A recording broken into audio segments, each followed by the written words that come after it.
السلام علیکم دوستو، کیسے ہیں آپ سب؟ میں زبینہ فیاض ایک بار پھر آپ کے ساتھ. تو میں شروع کر رہی ہوں خناس پارٹ 15. تقریباً رات 8 بجے کے قریب اسامہ امارہ کے گھر پہنچ گیا. امارہ نے اپنا بیگ پیک کر لیا تھا. رابعہ بھی تیار تھی. اسامہ باہر گاڑی میں ہی بیٹھا رہا. امارہ اور رابعہ نے گھر لاک کیا اور اپنا سامان اٹھا کے اپنی گاڑی میں بیٹھ گئی. امارہ اور اسامہ کی گاڑیاں ایک ساتھ وہاں سے روانہ ہوئی. وہ ظفر کے گھر پہنچے تو ساحل اور عارفین وہاں پہلے سے موجود تھے. وہ دونوں بھی اپنا اپنا بیگ ساتھ لے آئے تھے. ظفر نے ان سب کو ڈرائنگ روم میں بٹھایا. ظفر نے ان سب کو مخاطب کیا. میں نے آپ سب کو اپنا اپنا بیگ لانے کی تلقین اس لیے کی کہ میرا خیال ہے کہ اپنے مشن پر آپ سب ایک ساتھ میرے گھر سے ہی روانہ ہوں. میرا خیال ہے کہ پہلے میں امی کو ان کے کمرے تک چھوڑ آؤں، پھر ہم تسلی سے بات کرتے ہیں. امارہ نے رابعہ کو سہارا دیتے ہوئے اٹھایا. میں تمہیں کمرہ دکھاتا ہوں. یہ کہہ کر ظفر امارہ کے ساتھ ساتھ چلنے لگا. امارہ نے رابعہ کو بستر پر لٹایا. ظفر نے ملازمہ کو رابعہ کے پاس رکنے کو کہا. امارہ مطمئن ہو کے سب کے ساتھ آ بیٹھی. ظفر نے اپنی بات دوبارہ شروع کی. آپ سب اس مشن کے لیے ذہنی طور پر تیار ہیں؟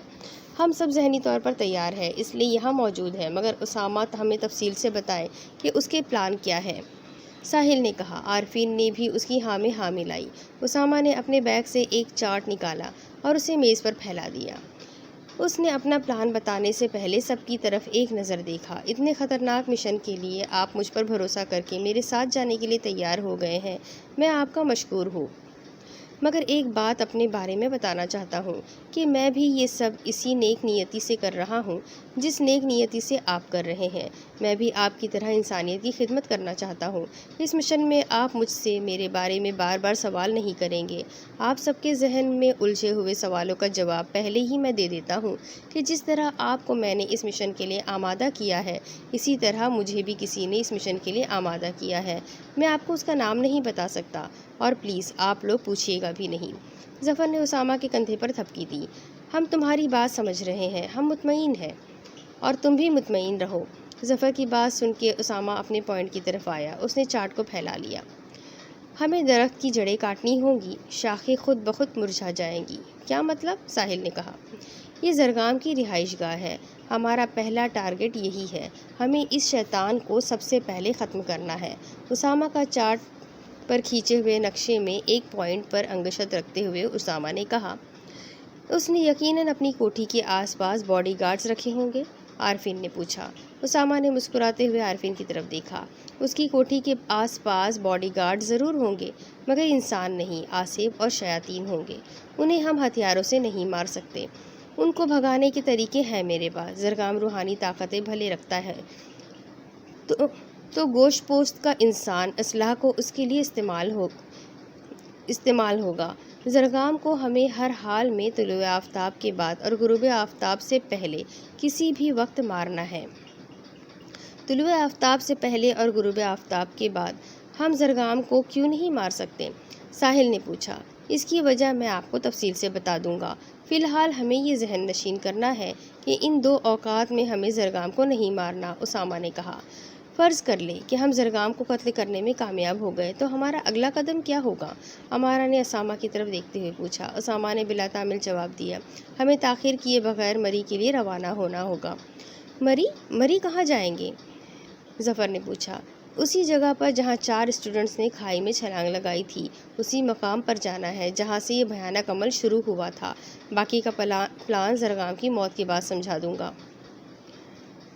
زرگام کی بات سن کر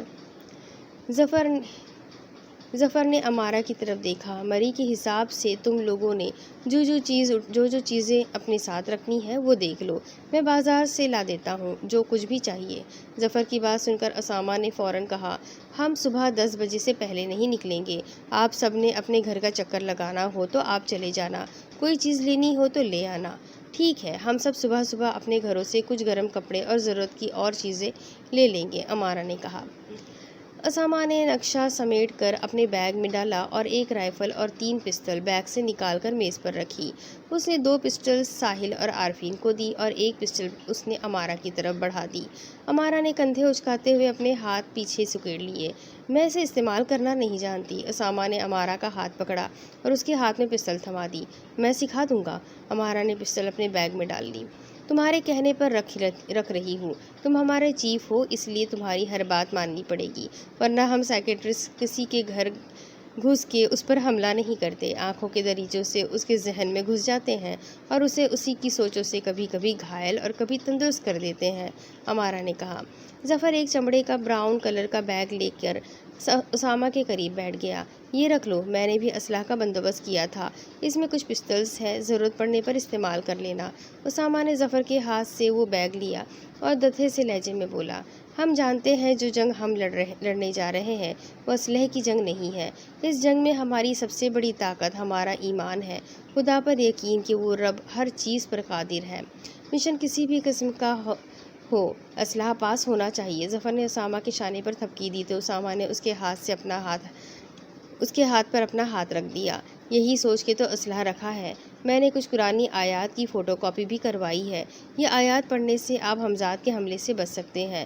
میرے پاس ان آیات کی 8 کاپیاں ہیں، 4 ہم رکھ لیتے ہیں، باقی 4 آپ رکھ لیں، ہو سکے تو ان کی مزید کاپیاں کروا کے فواد، خیام اور حریہ کے والدین کو دے دیں اور جتنے لوگوں میں بانٹ سکتے ہیں بانٹ دیں۔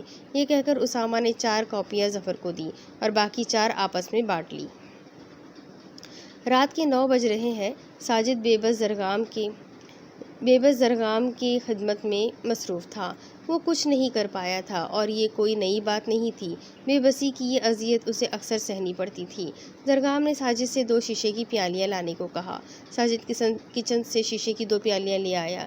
زرگام کے ہاتھ میں 2 شیشے کی چھوٹی چھوٹی بوتلیں تھیں جن کے ڈھکن بھی شیشے کے ہی تھے۔ زرگام نے ساجد سے پیالیاں لی اور لیونگ روم کی میز پر رکھ دی، اس نے چھوٹی شیشے کی بوتلیں بھی میز پر رکھ دی۔ اس نے صوفے سے ایک سیاہ کپڑا اٹھایا اور سانپوں کے نیچے پنجرے کے اوپر ڈال دیا، پھر اس نے اپنے دونوں ہاتھ پنجرے کے اوپر رکھ دیے اور ہونٹوں کی تیز جنبش کے ساتھ کوئی خاص عمل پڑھنے لگا۔ اس نے آنکھیں بند کر لی اور ارد گرد کے ماحول سے بے خبر ہو گیا۔ ساجد خاموشی سے کھڑا یہ سارا منظر دیکھ رہا تھا۔ ویسے اسے زرگام کے کالے جادو کے عملیات میں کوئی دلچسپی نہیں تھی، مگر اسے وہاں کھڑا رہنے کی تاکید کی گئی تھی۔ تھوڑی دیر کے بعد زرگام نے سیاہ کپڑا پنجرے سے ہٹا دیا۔ سانپوں کا جوڑا جو کا تو ہی تھا۔ ساجد کو ان میں کوئی تبدیلی محسوس نہیں ہوئی، مگر جب زرگام نے پنجرہ کھولا تو ساجد خوف سے پیچھے جا کھڑا ہوا۔ زرگام نے پنجرے میں ہاتھ ڈال کر اس کوبرا سانپ کو اٹھا لیا۔ صاحب، یہ سانپ آپ کو ڈس نہیں رہا؟ ساجد کے حلق سے کانپتی آواز نکلی۔ زرگام نے ہنستے ہوئے اس سانپ کو اپنے چہرے کے قریب کر لیا۔ میرا عمل ان پر چل چکا ہے، اب یہ مجھے نہیں ڈس سکتے۔ سانپ بے چین تھا، پھنکار رہا تھا، مگر زرگام کو ڈس نہیں رہا تھا۔ اس نے زرگام کے بازو کو پوری طرح اپنی لپیٹ میں لے لیا تھا۔ زرگام نے سانپ کو سر کے حصے سے پکڑتے ہوئے زور سے دبایا، اس کا منہ کھل گیا۔ زرگام نے اس کے لمبے نوکیلے دانتوں کو شیشے کی پیالی پر ٹکا دیا، جس سے اس کے دانتوں کے قریب زہر کی تھیلیاں دب گئی اور زہر قطرہ قطرہ پیالی میں ٹپکنے لگا۔ اس طرح زرگام نے ناگن کا بھی زہر دوسری پیالی میں نکال لیا۔ ساجد یہ سب کچھ مبہوت نظروں سے دیکھ رہا تھا۔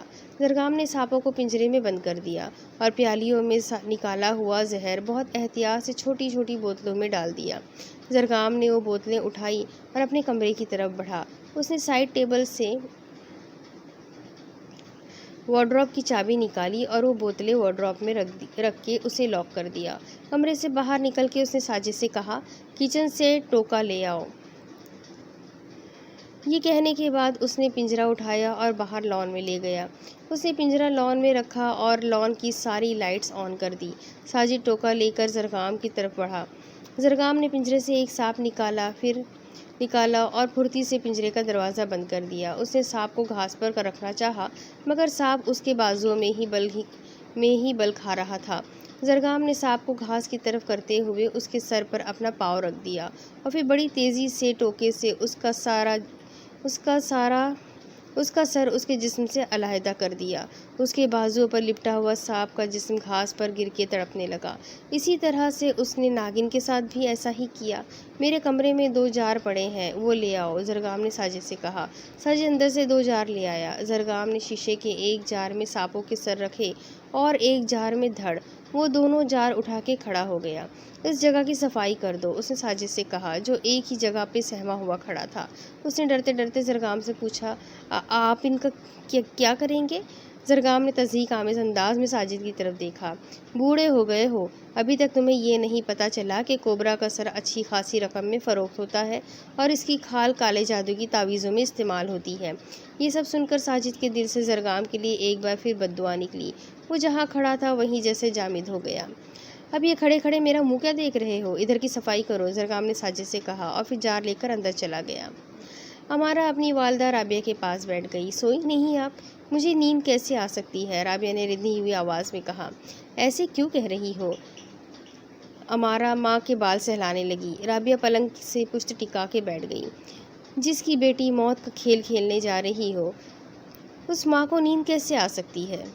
امارہ نے ماں کے شانے پہ اپنا سر ٹکا لیا۔ مما، آپ کی بیٹی محاذ پر جا رہی ہے۔ ہم خدا کے بندوں کی حفاظت کے لیے جنگ لڑ رہے ہیں۔ انسان اور شیطان کی اس جنگ میں اگر آپ کی بیٹی قربان بھی ہو گئی تو شہید کہلائے گی۔ رابعہ کی آنکھیں بھیگ گئی۔ تمہاری بوڑھی ماں کا تمہارے سوا اور ہے ہی کون؟ امارہ ماں کے آنسو پوچھنے لگی۔ اگر ایسی بات ہے تو بس آپ ہمارے لیے دعا کریں کہ ہم یہ جنگ جیت کے آپ کے پاس زندہ سلامت لوٹ آئے۔ خدا پہ بھروسہ کر کے ہمیں دعا دے کر بھیجے۔ امارہ ماں کے ساتھ ہی لیٹ گئی۔ صبح فجر کی اذان کے وقت ظفر نے سب کو جگایا۔ امارہ اور رابعہ نے بھی فجر کی نماز پڑھی اور ظفر، اسامہ اور عارفین مسجد چلے گئے۔ صبح کی دتیا دتیا ٹھنڈی ٹھنڈی روشنی پھیلی ہوئی تھی۔ رات کا اندھیرا دھیرے دھیرے دن کے اجالے میں بدل رہا تھا، مگر پرندوں کی چہچہاٹ نے صبح ہونے کا اعلان کر دیا تھا۔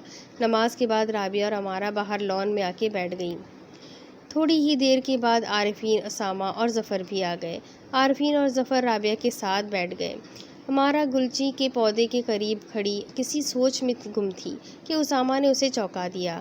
آپ کیا سوچ رہی ہے ڈاکٹر صاحبہ؟ امارہ نے مسکراتے ہوئے اسامہ کی طرف دیکھا۔ ایسے ہی یہ دماغ سوچوں کی بھول بھلیوں میں گم ہو جاتا ہے۔ اسامہ نے فوراً اپنی بھویں اچکائی۔ ایک بات تو بتائے کہ آپ لوگوں کو ٹھیک کرتی ہے یا پاگل؟ کیا مطلب؟ امارہ نے غصے سے اسامہ کی طرف دیکھا۔ میرا مطلب ہے کہ جب آپ کا اپنا یہ حال ہے تو آپ مریضوں کو اپنی سوچوں پر قابو رکھنا کیسے سکھاتی ہوں گی؟ اسامہ نے کہا۔ جی نہیں، میں لوگوں کا بہت اچھے طریقے سے علاج کرتی ہوں۔ جہاں تک میری سوچ کا تعلق ہے تو یہ ایسی ہی ہوتی ہے، امارہ نے کہا۔ اسامہ نے امارہ کی طرف تمسخرانہ انداز میں کہا۔ آپ کے کہنے کا مطلب ہے کہ آپ جنسی ہیں، کوئی شک؟ آپ جینیس ہیں، کوئی شک؟ امارہ نے پر اعتماد لہجے میں کہا۔ اسامہ نے اپنی پینٹ کی جیب سے پستل نکالی اور امارہ کے ہاتھ میں تھما دی۔ اچھا، یہ بات ہے، پھر یہ پستل چلا کے دکھاؤ۔ امارہ گھبرا سی گئی۔ ذہین ہونے کا مطلب یہ تو نہیں ہے نا کہ اسلحہ بھی استعمال کرنا آتا ہو، مگر کچھ بھی سیکھنے کے لیے ذہین ہونا تو ضروری ہے نا۔ یہ کہہ کر اسامہ نے امارہ کی طرف پستل بڑھا دی اور 12 فٹ کے فاصلے پر ایک انار کے درخت پر اس نے اپنا ٹارگٹ سیٹ کیا اور امارہ کی آنکھوں کے سامنے پستل کو سیو کرتے ہوئے اس نے امارہ کو سمجھایا، یہ ہم نے اپنا ٹارگٹ سیٹ کیا اور یہ ٹریگر دبا دیا۔ اسامہ نے بڑی مہارت سے ایک انار اڑا دیا۔ یہ لو، ٹارگٹ سیٹ کرو یا نہ کرو، تم فائر تو کرو۔ اسامہ نے پستل ایک بار پھر امارہ کے ہاتھ میں تھما دی۔ امارہ نے ڈرتے ڈرتے اپنے دائیں ہاتھ میں تھامی ہوئی پستل کا رخ انار کے درخت کی طرف کیا۔ اس نے ٹریگر پر انگلی رکھی، پوری کوشش کے باوجود اسے ٹریگر نہیں دبا۔ اس نے اپنا دوسرا ہاتھ بھی پستل پر رکھا اور دوسرے ہاتھ کی انگلی بھی ٹریگر پر رکھ لی، مگر اس سے بھی ٹریگر نہیں دبایا گیا۔ اسامہ امارہ کی پشت کی جانب کھڑا ہو گیا۔ اس نے اپنا دایاں ہاتھ امارہ کے ہاتھوں پر رکھتے ہوئے اپنی انگلی سے اس کی انگلی پر خفیف سا دباؤ دیا۔ ٹریگر دب گیا اور گولی جا کے انار کے درخت پر لگی۔ اپنے ہی کیے ہوئے فائر سے امارہ کانپ کے رہ گئی۔ امارہ کی یہ حالت دیکھ کر سامنے بیٹھے ہوئے سب لوگ ہنسنے لگے۔ امارہ نے منہ بسور کر اسامہ کی طرف دیکھا اور پستل اس کے ہاتھ میں تھما دی۔ خیر ہے، شروع میں ایسا ہوتا ہے، اسامہ نے اپنی ہنسی روکتے ہوئے کہا۔ امارہ رابعہ کے ساتھ جا کے بیٹھ گئی۔ ظفر اور عارفین بھی وہیں بیٹھے تھے۔ باہر گیٹ پر بیل ہوئی۔ ظفر نے تعجب سے گیٹ کی طرف دیکھا۔ اس وقت کون آ سکتا ہے؟ ظفر اٹھ کر گیٹ کی طرف بڑھا۔ ظفر نے دروازہ کھولا تو وہ ہکا بکا رہ گیا۔ خیام، حریہ اور فواد کے والدین، ماہین اور زبیر، رخسانہ اور توقیر، ایمن اور وقار احمد صاحب، سب کے سب وہاں ان کے دروازے پر کھڑے تھے۔ آ جائے، ظفر نے ان سب سے کہا۔ سب اندر آئے تو امارہ اور ساحل بھی ان کا خلوص دیکھ کر دنگ رہ گئے کہ اتنی صبح وہ سب ان سے ملنے آئے ہیں۔ ظفر نے ساحل سے کہہ کر ان کے لیے باہر ہی کرسیاں رکھ دی۔ ظفر نے امارہ سے سب کے لیے ناشتے کا بندوبست کرنے کو کہا تو رخسانہ اور ماہین نے کھڑے ہو کر امارہ کو روک دیا۔ رخسانہ نے امارہ کے سر پر ہاتھ پھیرا۔ تم بس ادھر بیٹھو ہمارے پاس، ہم تھوڑی دیر کے لیے آئے ہیں، تم سب سے ملنا چاہتے تھے، ہم زیادہ دیر ٹھہرنا نہیں چاہتے، اس لیے ناشتے وغیرہ کے جھنجٹ میں نہ پڑو۔ امارہ رخسانہ اور ماہین کے پاس بیٹھ گئی۔ ماہین نے امارہ کے شانے پر باہیں حائل کر لی۔ جس مقصد کے لیے جا رہے ہو خدا تم سب کو کامیاب کرے۔ رخسانہ سر جھکائے خاموش بیٹھی تھی، اس کی آنکھوں میں آنسو تھے۔ اس نے اپنی بھیگی ہوئی آنکھوں سے امارہ کی طرف دیکھا۔ تم نے تو جو کھونا تھا کھو دیا، تمہاری اس کوشش سے نہ جانے کتنے گھر برباد ہونے سے بچ جائیں گے۔ امارہ نے رخسانہ کے شانے پر ہاتھ رکھا۔ انشاءاللہ ہم کامیاب ہی ہو کر لوٹیں گے۔ ظفر نے ان سب کو اسامہ سے ملوایا۔ سب نے اس مشن کے لیے اسامہ کی حوصلہ افزائی کی۔ زبیر اور وقار نے ظفر اور اسامہ کو مشن سے متعلق ضروری باتیں سمجھا دیں۔ وہ لوگ تھوڑی دیر ہی بیٹھے، جب جانے لگے تو زبیر نے ظفر سے ایک بار پھر پوچھا، اگر ہم کوئی مدد کر سکے تو ہمیں ضرور بتانا، ورنہ 4 لوگوں کی ٹیم تم نے خود بنائی ہے، ہم تو ہر طرح سے حاضر ہیں۔ اسامہ زبیر کی طرف بڑھا۔ ماہین بھی زبیر کے ساتھ کھڑی تھی۔ اس نے گہری نظر سے ماہین کی طرف دیکھا۔ آپ دونوں دعا کیجیے گا اپنے بیٹے خیام کے لیے بھی۔ شیطان ہمزاد سے اس جنگ میں خیام بھی لڑ رہا ہے، وہ بھی زرگام کا دشمن ہے۔ ماہین کی نگاہوں میں ممتا کے جذبات ابھر آئے۔ میرے دل کو یقین ہے کہ لوگوں کا خون چوسنے والے شیطانوں میں میرا بیٹا نہیں ہے۔ اس کی نیک روح لوگوں کو شیطان ہمزاد سے بچانے کی کوشش میں گامزن ہے، مگر میں تو اسے ہمیشہ ہمیشہ کے لیے کھو چکی ہوں۔ ماہین اپنے آنسو روک نہ سکی اور پھوٹ پھوٹ کر رونے لگی۔ اسامہ نے ان کا ہاتھ تھام لیا۔ میں بھی آپ کے بیٹے جیسا ہوں، مجھے خیام سمجھ لے۔ ماہین نے شفقت سے اس کے سر پہ ہاتھ پھیرا۔ جیتے رہو، خدا تمہاری حفاظت کرے۔ زبیر نے بھی اسامہ کے سر پر ہاتھ پھیرا۔ اب ہم چلتے ہیں، تم لوگوں کے پاس بھی وقت تھوڑا ہے۔ وقار احمد نے ظفر سے کہا۔ پھر وہ سب چلے گئے۔ ساجد کی رات انگاروں پر کٹی تھی۔ فجر کی نماز کے بعد ہی وہ بے چینی سے ٹہل رہا تھا۔ اس کا دماغ اسے بار بار زرگام کے خلاف بغاوت پر اکسا رہا تھا۔ بچوں کی اسکول وین کی روانگی میں ابھی کافی وقت تھا۔ وہ اس وقت کوٹھی میں تھا کیونکہ اس وقت زرگام واک کے لیے نکلتا تھا۔ اچانک اسے زہر کی بوتلوں کا خیال آیا۔ پھر اس کا ذہن منصوبہ گھڑنے لگا۔ اس وقت زرگام گھر پر نہیں تھا۔ اسے یہ علم تھا کہ زرگام زہر کی بوتلیں لے کر اپنے کمرے کی طرف بڑھا تھا۔ وہ برق رفتاری سے زرگام کے کمرے میں داخل ہوا۔ اس نے الماری دیکھی تو وہ لاک تھی۔ اس نے چاروں طرف نظر دوڑائی، پھر اسے خیال آیا کہ شاید چابی سائڈ ٹیبلز میں ہوگی۔ اس نے پھرتی سے سائڈ ٹیبلز دیکھنا شروع کیے۔ بیڈ کے بائیں طرف پڑے ہوئے سائڈ ٹیبلز میں سے اس نے چابی اٹھا لی، مگر اسے نہیں ملی۔ اس نے وال کلاک کی طرف دیکھا، 6:30 بج رہے تھے۔ یہ وقت زرگام کی واپسی کا تھا۔ ساجد کے دل کی دھڑکن تیز ہو رہی تھی، پیشانی سے پسینہ آ رہا تھا۔ اس نے ہمت کر کے دوسرے سائڈ ٹیبلز میں چابی تلاش کی۔ اس نے اطمینان کا سانس کھینچا، اسے چابی مل گئی تھی۔ اس نے الماری کھولی تو زہر کی چھوٹی چھوٹی بوتلیں سامنے ہی پڑی تھی۔ اس نے ایک بوتل اٹھائی اور اپنے کرتے کی جیب میں ڈال دی۔ پھر اس نے جلدی سے الماری بند کر دی اور چابی اسی جگہ رکھ دی جہاں سے لی تھی۔ اس نے کچن کے کیبنٹ سے چائے کی کیتلی نکالی اور وہ چھوٹی سی شیشی اس میں رکھ کے کیبنٹ میں سنبھال دی۔ وہ کچن سے باہر نکلا ہی تھا کہ زرگام داخلی دروازے سے اندر داخل ہوا۔ ساجد، میری بیٹی تیار کرو، زرگام نے اپنے جوگرز کے تسمے کھولتے ہوئے کہا۔ پھر وہ اپنے کمرے میں چلا گیا۔ ساجد نے زرگام کے لیے چائے بنائی اور پھر چائے لے کر اس کے کمرے میں گیا۔ ساجد کمرے میں داخل ہوا تو زرگام آئینے کے سامنے کھڑا تھا۔ آئینہ خاصا بڑا تھا۔ وہ اپنے آپ کو سرتاپا دیکھ رہا تھا۔ صاحب چائے، ساجد نے آگے بڑھتے ہوئے کہا۔ زرگام شیشے کے سامنے سیدھا کھڑا تھا۔ وہ اپنی جگہ سے ٹس سے مس نہیں ہو رہا تھا، جیسے اسے ساجد کی آواز ہی نہ آئی ہو۔ اچانک ساجد کی آنکھوں نے ایک بھیانک منظر دیکھا جس سے اس کے ہاتھ کانپنے لگے۔ کپ کے پرچ سے ٹکرانے کی ٹک ٹک کی آواز اس کے ہاتھوں کی کپکپاہٹ ظاہر کر رہی تھی۔ زرگام آئینے کے سامنے خاموش کھڑا تھا اور آئینے میں اس کا عکس بول رہا تھا، بچوں کی اسکول وین والا معاملہ رہنے دو اور اپنی جان کی فکر کرو، وہ لوگ تمہیں مارنے آ رہے ہیں۔ کون لوگ؟ تم کس کی بات کر رہے ہو؟ زرگام نے پوچھا۔ زرگام کے عکس سے ایک بار پھر آواز ابھری، امارہ، اسامہ، ساحل اور عارفین۔ زرگام کا چہرہ غصے سے سرخ ہو گیا۔ ان چاروں کی اتنی ہمت کہ زرگام کو ختم کرنے کا سوچے۔ وہ میری کالی طاقتوں کا مقابلہ نہیں کر سکتے۔ چلو اب تو کھیل اور بھی دلچسپ ہو گیا ہے۔ تم ایسا کرو کہ حریہ، فواد اور دشا کے دشا سے کہو کہ بچوں کی اسکول والا معاملہ رہنے دے، وہ ہم پھر کبھی کر لیں گے۔ آج میرے دشمنوں کو شیطانی طاقتوں کی تھوڑی جھلک دکھاؤ۔ ٹھیک ہے۔ پھر وہ آواز ابھری اور پھر سب کچھ نارمل ہو گیا۔ زرگام نے تسلی بھری نظروں سے ساجد کی طرف دیکھا۔ تم کیوں اس طرح کانپ رہے ہو اور اس طرح کیوں کھڑے ہو؟ میری باتیں کیوں سنتے ہو؟ جاؤ دفع ہو جاؤ یہاں سے، زرگام نے اس سے ڈانٹ کر کہا اور چائے کی پیالی اس کے ہاتھ سے لے لی۔ ساجد بری طرح ڈر چکا تھا۔ وہ تیز قدموں سے کمرے سے نکلا اور کچن میں جا کر لمبے لمبے سانس لینے لگا۔ عکس کس طرح باتیں کر سکتا ہے؟ میں کہیں پاگل تو نہیں ہو گیا ہوں؟ ساجد اپنی پیشانی سے پسینہ پوچھنے لگا۔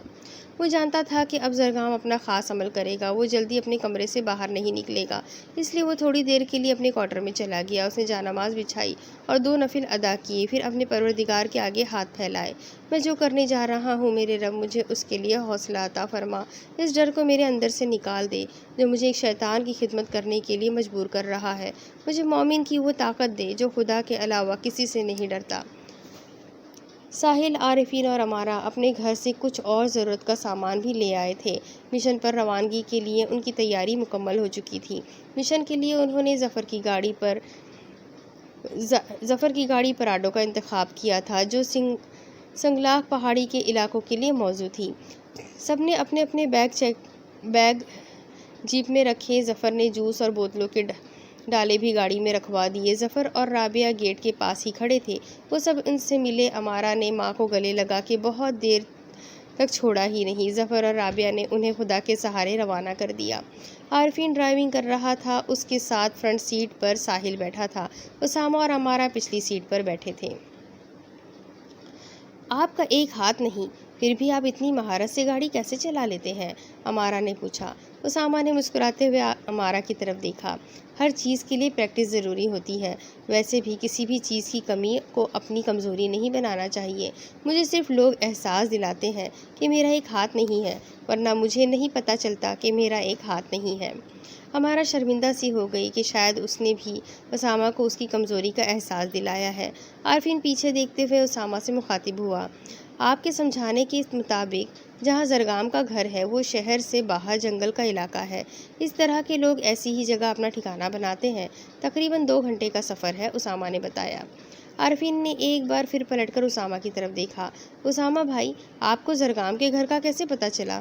اسامہ نے عارفین کی بات کا کوئی جواب نہیں دیا۔ وہ خاموش رہا، مگر ساحل اس کی جگہ بولا۔ اسامہ بھائی نے کہا ہے کہ ہم سب ان سے کوئی سوال نہ کریں، وہ وقت آنے پر ہمیں سب کچھ سمجھا دیں گے، اس لیے تم بھی کوئی سوال مت کرو۔ اسامہ تھوڑا آگے ہو گیا۔ اس نے ڈرائیونگ سیٹ پر ہاتھ رکھا۔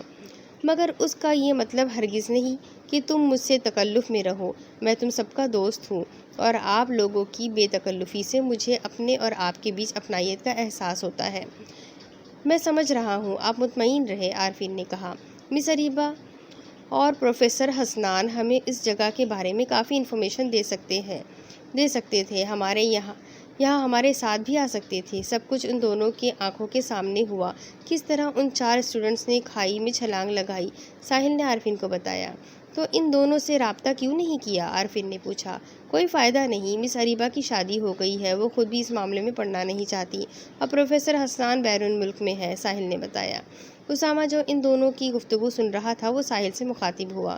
تم اطمینان رکھو، میں اس جگہ کے بارے میں اور اس حادثے کے بارے میں تفصیل سے جانتا ہوں۔ امارہ نے تعجب بھرے انداز میں اپنے سر کو جھٹکا۔ حیرت ہوتی ہے یہ سوچ کے کہ کس طرح ان چاروں نے کھائی میں چھلانگ لگا دی، اتنی ہمت ان میں آئی کہاں سے؟ اسامہ نے امارہ کی طرف دیکھا۔ آپ تو سائیکیٹرسٹ ہیں، اس بات کو بخوبی سمجھتی ہیں کہ جب انسان سائیکو ہوتا ہے تو سب سے پہلے اس میں غم اور خوشی کا امتیاز ختم ہوتا ہے، اور جب انسان کالے جادو کی طرف مائل ہوتا ہے تو اس میں حرام اور حلال کا فرق ختم ہو جاتا ہے۔ نفسیاتی مسئلے میں یہ بات تو بہت کامن ہے کہ ایسے مریض خود کو تکلیف دے کر تسکین محسوس کرتے ہیں۔ امارہ نے اپنی آنکھیں جھکاتے ہوئے سر اس بات میں ہلایا۔ ہاں، آپ شاید ٹھیک کہہ رہے ہیں۔ اس سارے مسئلے کی تحقیقات کے دوران ہمیں جو اشیاء ان چاروں کے کمروں سے ملی ان سے یہی پتہ چلتا تھا کہ وہ چاروں نفسیاتی الجھنوں کا شکار بھی تھے اور ڈرگس جیسی زہر کا بھی استعمال کرتے تھے۔ وہ راہ روی کا اس قدر شکار ہو گئے تھے کہ کالے جادو جیسے کفر کی طرف بھی مائل کر دینے والے سفلی عمل کی طرف بھی راغب ہو گئے تھے۔ ان کے نفسیاتی مسائل اتنے پیچیدہ نہیں تھے کہ حل نہ کیے جا سکے، مگر یا تو انہیں کوئی سمجھ نہیں سکا یا تو وہ کسی کو سمجھا نہیں سکے۔ ساحل نے تعصب بھرے انداز میں سر کو جھٹکا۔ بہت بڑا سانحہ تھا ان والدین کے لیے، جن کے لیے وہ چاروں واحد سہارا تھے۔ ان کے تو آنسو نہیں تھمتے۔ اپنے ہاتھوں سے دفن کیا ہوتا تو صبر بھی آ جاتا، مگر ان کی بے چینی تو ان سب کو بری طرح گھائل کر دیتی ہے۔ تقریباً 1 گھنٹے کا سفر گزر گیا۔ ان کی گاڑی ابھی شہر سے باہر نہیں نکلی تھی۔ تقریباً آدھے گھنٹے کے بعد ان کی جیپ ایک گھنے ویران جنگل سے گزر رہی تھی۔ تقریباً آدھے گھنٹے کے بعد یونیک ٹاؤن کا علاقہ شروع ہو جائے گا، جہاں زرگام کی رہائش گاہ ہے۔ سال کے 6 ماہ وہ مری میں اپنے فلیٹ میں گزارتا ہے۔ یونیک ٹاؤن تک جانے والا یہ راستہ ایسے ہی خوفناک جنگل پر مشتمل ہے۔ جنگلی جانور تو ہو سکتے ہیں، مگر انسانی آبادی کا تصور نہیں کیا جا سکتا، اسامہ نے کہا۔ ساحل نے تعجب بھرے انداز میں پوچھا، اسامہ بھائی، لوگ یونیک ٹاؤن میں کیسے رہتے ہوں گے؟ وہاں کیا شہری سہولتیں ہوں گی؟ اسامہ نے نفی میں سر ہلایا۔ یونیک ٹاؤن تو ٹھیک طرح سے آباد ہی نہیں ہوا۔ چند گھر ہیں جن کے مقیم زیادہ تر دوسرے شہروں یا ملکوں میں آباد ہیں، ادھر تھوڑے وقت کے لیے ہی آتے ہیں۔ وہ سب گپ شپیوں میں مصروف تھے کہ جیپ اچانک سے رک گئی۔ عارفین نے بار بار اسٹارٹ کی، مگر جیپ جیسے جام ہو گئی۔ سڑک کے دونوں طرف گھنا جنگل تھا۔ آبادی کے دور دور تک کوئی آثار نہیں تھے کہ کسی کو مدد کے لیے بلایا جا سکے۔ اسامہ نے اور عارفین گاڑی سے اترے اور بونٹ کھول کر چیک کرنے لگے۔ بظاہر سب کچھ ٹھیک تھا، مگر گاڑی سٹارٹ نہیں ہو رہی تھی۔ ساحل اور امارہ بھی جیپ سے اتر کر ادھر ادھر دیکھنے لگے۔ ساحل نے بھی جیپ چیک کیا، مگر جیپ کا نقص سمجھ میں نہیں آ رہا تھا۔ ساحل نے بونٹ پر زور سے ہاتھ مارا، اسے بھی ادھر جنگل میں خراب ہونا تھا۔ عارفین نے اپنا موبائل نکالا۔ اوہ شٹ، موبائل میں تو سگنل نہیں ہے۔ آپ سب بھی اپنا موبائل چیک کریں۔ سب نے اپنے موبائلز نکالے، مگر کسی کے بھی موبائل میں سگنل نہیں تھا۔ ہم کسی پہاڑی علاقے میں تو نہیں ہے، یہ علاقہ تو شہر سے اتنا دور بھی نہیں ہے، تو سب کے سگنلز کس طرح ختم ہو گئے؟ امارہ نے پریشانی سے کہا۔ بہرحال ٹھہر ٹھہر کے چیک کرتے رہنا، شاید سگنلز آ جائے۔ یہ کہہ کر اسامہ ڈرائیونگ سیٹ پر بیٹھ گیا اور گاڑی سٹارٹ کرنے کی کوشش کرنے لگا۔ کافی دیر کوشش کے باوجود گاڑی سٹارٹ نہیں ہو رہی تھی۔ اسامہ گاڑی سے اترا اور عارفین سے مخاطب ہوا، آؤ میرے ساتھ ذرا آگے جا کے دیکھتے ہیں، شاید اس مشکل سے نکلنے کی کوئی صورت نظر آ جائے۔ یہ کہہ کر اس نے ساحل کی طرف دیکھا، اور تم اور امارہ یہیں رکو۔ اسامہ یہ کہہ کر عارفین کے ساتھ وہاں سے چلا گیا۔ وہ دونوں کافی دور تک پیدل گئے، مگر انہیں وہاں آبادی کے کوئی آثار نظر نہیں آئے۔ تا حد نظر جنگل ہی جنگل تھا۔ ادھر ساحل اور امارہ بے چینی سے ادھر ادھر ٹہل رہے تھے۔ اسامہ خود بتا رہا تھا کہ آگے سارا جنگل ہے، پھر بھی پیدل نکل گئے ہیں، اور اتنی دیر بھی لگا دی ہے، امارہ نے کہا۔ ساحل اس کے قریب آ گیا۔ واقعی کافی دیر لگا دی ہے دونوں نے، میرا تو حلق سوکھ رہا ہے، ذرا پانی کی بوتل تو نکال دو گاڑی سے۔ امارہ نے گاڑی کا دروازہ کھولا تو پانی کی بوتل اٹھا لی، اور پانی کی بوتل خالی تھی۔ اس نے دوسری بوتل اٹھائی، وہ بھی خالی تھی۔ اس نے ساری بوتلیں چیک کی، ساری کی ساری خالی تھی۔ اس نے 2 خالی بوتلیں اٹھائی اور گاڑی سے باہر نکل آئی۔ اس نے خالی بوتلیں ساحل کو دکھائی اور تعجب بھرے لہجے میں بولی، یہ دیکھو، پانی کی ساری بوتلیں تو خالی ہیں۔ ساحل نے بھی مبہوت نظروں سے بوتلوں کی طرف دیکھا۔ یہ کیسے ہو سکتا ہے؟ ہم نے پانی کی 6 بوتلیں رکھی تھی، پانی کی صرف 1 بوتل استعمال ہوئی تھی۔ پھر وہ کچھ سوچ کے امارہ سے مخاطب ہوا، باقی چیزیں بھی چیک کرتے ہیں۔ ان دونوں نے کھانے کا سامان چیک کیا تو امارہ چیخ کر گاڑی سے باہر بھاگ گئی۔ اسے ابکائیاں آنے لگی، کھانا سڑ چکا تھا اور اس میں کیڑے پھر رہے تھے۔ ساحل نے سارا کھانا اٹھا کر گاڑی سے باہر پھینکا اور ٹیشو پیپرز کا ڈبہ لے کر امارہ کی طرف بڑھا۔ امارہ نے اپنا منہ صاف کیا۔ ساحل ایک بڑے سے پتھر پر بیٹھ گیا اور سراسیمہ نگاہوں سے چاروں طرف دیکھنے لگا۔ پھر اس نے امارہ کی طرف دیکھا۔ اس کا مطلب ہے کہ جو کچھ ہمارے ساتھ ہو رہا ہے یہ کوئی حادثہ نہیں، بلکہ ہمارے آس پاس کوئی ہے حریہ، کوئی ہے جو یہ کر رہا ہے۔ یہ کہہ کر اس نے اپنی پینٹ کی جیب سے میٹر نکالا۔ وہ میٹر کو ہاتھ میں لے کر دھیرے دھیرے چلنے لگا۔ جو ہی وہ گاڑی کے قریب پہنچا تو میٹر کی ریڈ لائٹ روشن ہو گئی اور ٹی ٹی کی آواز آنے لگی، جس کے ساتھ ہی میٹر کی سوئیاں بھی تیزی سے حرکت کرنے لگی۔ امارہ بھی قدم بقدم اس کے ساتھ ساتھ چل رہی تھی۔ یہاں ہمارے آس پاس کوئی ہے، ساحل نے سرگوشی کے انداز میں کہا۔ کون؟ امارہ نے آہستگی سے پوچھا۔ ساحل ایک جگہ پر رک گیا کوئی غیر فطری مخلوق ہو سکتا ہے کہ ہماری گاڑی خراب ہونے کے پیچھے بھی کوئی شیطانی طاقت ہو۔ امارا ساحل کے قریب کھڑی ہو گئی۔ تم مجھے ڈرا رہے ہو۔ اسی دوران ان کی گاڑی پر زوردار آواز کے ساتھ ایک پتھر بجا۔ وہ دونوں ایک بار پھر کانپ کر رہ گئے۔ انہوں نے چاروں طرف نظر دوڑائی مگر کچھ سمجھ میں نہیں آیا کہ پتھر کس سمت سے آیا۔ ایک دم جیسے چاروں طرف سے ان کی گاڑی پر پتھروں کی برسات ہونے لگی۔ ان دونوں نے خود کو بڑی سی چٹان نما پتھر کے پیچھے چھپا لیا۔ پتھروں کی آواز ختم ہوئی تو وہ سہمے سہمے باہر نکلے۔ گاڑی کی باڈی پر بڑے بڑے سوراخ بن گئے تھے اور کئی جگہ ڈینٹ پڑ گئے تھے۔ مگر گاڑی کے آس پاس کوئی پتھر نہیں تھا۔ ایسا معلوم ہو رہا تھا کہ پتھر ٹکراتے رہے اور غائب ہوتے رہے۔ تعجب کی بات ہے، یہاں کوئی پتھر نہیں ہے اور گاڑی کی حالت دیکھو۔ امارا نے گاڑی کی طرف اشارہ کیا اور قریب ہوتے ہوئے کہا۔ ساحل نے گاڑی کی طرف دیکھتے ہوئے ایک لمبا سانس کھینچا۔ جو کچھ ہمارے ساتھ ہونا ہے وہ تعجب خیز ہی ہے، اس لیے خود کو ذہنی طور پر تیار رکھو۔ بہرحال ہمیں اسامہ اور عارفین کو اس طرح بھیجنا نہیں چاہیے تھا۔ اس طرح کے حالات میں ہمیں ایک دوسرے کے ساتھ ہونا چاہیے۔ ہمیں ایک دوسرے سے علیحدہ ہو کے کوئی بآسانی ختم کر سکتا ہے۔ امارا سہمی سہمی ساحل کے قریب کھڑی ہو گئی۔ آؤ ان دونوں کو ڈھونڈنے کی کوشش کرتے ہیں۔